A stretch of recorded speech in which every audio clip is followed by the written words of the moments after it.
नमस्कार दोस्तों, सामरिक विमर्श के इस नवीन एपिसोड में आपका हार्दिक स्वागत है और मैं हूं आनंद।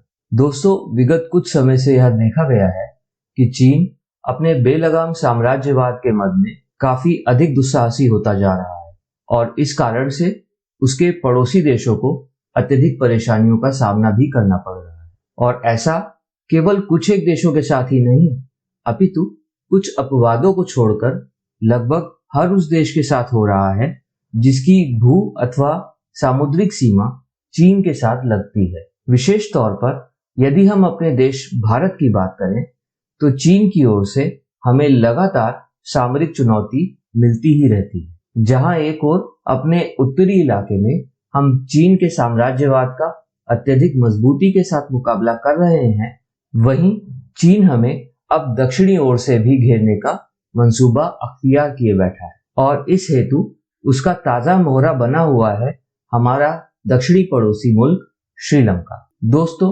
जैसा कि आप सब जानते ही होंगे कि श्रीलंका वर्तमान में बुरी तरह से चीनी कर्ज के मकड़ जाल में फंसकर एक गंभीर आर्थिक संकट का सामना कर रहा है और दुनिया में उसका एकमात्र खेवनहार भारत ही बना हुआ है, जो कि न केवल व्यक्तिगत रूप से उसकी आर्थिक मदद कर रहा है अपितु अंतरराष्ट्रीय मंचों पर भी उसके पक्ष में अपने राजनयिक कौशल का इस्तेमाल कर रहा है। परंतु इन सब के बावजूद श्रीलंका स्वयं चीन के हाथों की कठपुतली बना हुआ सा प्रतीत हो रहा है। दोस्तों, भारत के द्वारा बार बार चेताने और अपनी स्थिति स्पष्ट करने के बावजूद श्रीलंका अपनी चीन परस्ती से बाहर नहीं आ पा रहा है। उदाहरणार्थ, अभी पिछले वर्ष ही श्रीलंका के हम्बनटोटा पोर्ट पर एक अत्यंत उन्नत चीनी निगरानी जलयान युआन वोंग 5 आया था, जिसके दौरान भारतीय सरकार ने विभिन्न स्तरों पर सिंघली सरकार को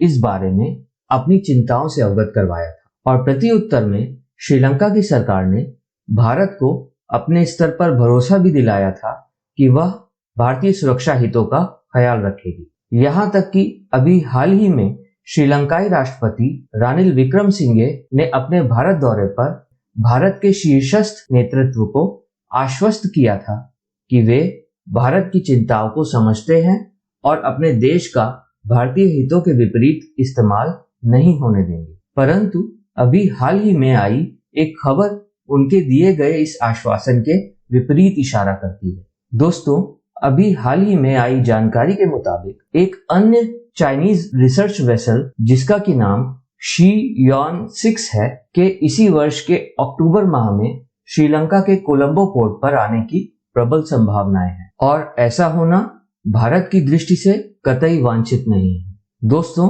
हालांकि हम जानते हैं कि वर्तमान श्रीलंकाई सरकार को अपनी पूर्ववर्ती सरकार द्वारा बेतरतीब तरीके से लिए गए भीमकाय चीनी कर्ज का भार ढोना पड़ रहा है और इस कारण से वह काफी दबाव में है।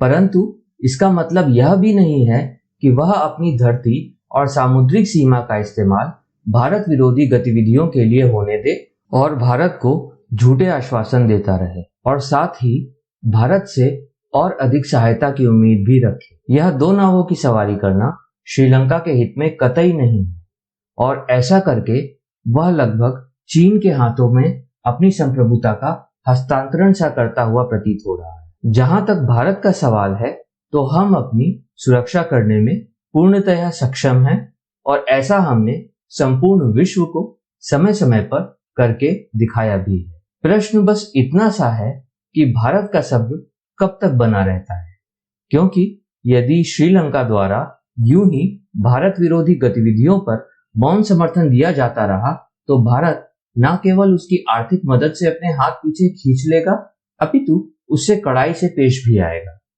अतः अच्छा यही होगा कि श्रीलंका समय रहते चेत जाए और भारत की दरियादिली का जवाब अपनी दोस्ती से देते हुए हमारी चिंताओं को समझे और स्वयं द्वारा की गई सामरिक नादानी का परिमार्जन करने का प्रयास करे, ना कि अनजान बने रहने का दिखावा करे।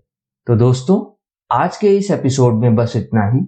मैं आनंद आपसे अगले एपिसोड में मिलने तक की विदा लेता हूँ। कृपया हमारे प्रयास को लाइक एवं शेयर करके हमारा उत्साहवर्धन अवश्य करें और साथ ही हमारे चैनल को सब्सक्राइब करके बेल नोटिफिकेशन ऑन कर लें ताकि हमारा हर एपिसोड आप तक सबसे पहले पहुंचे। धन्यवाद। जय हिंद।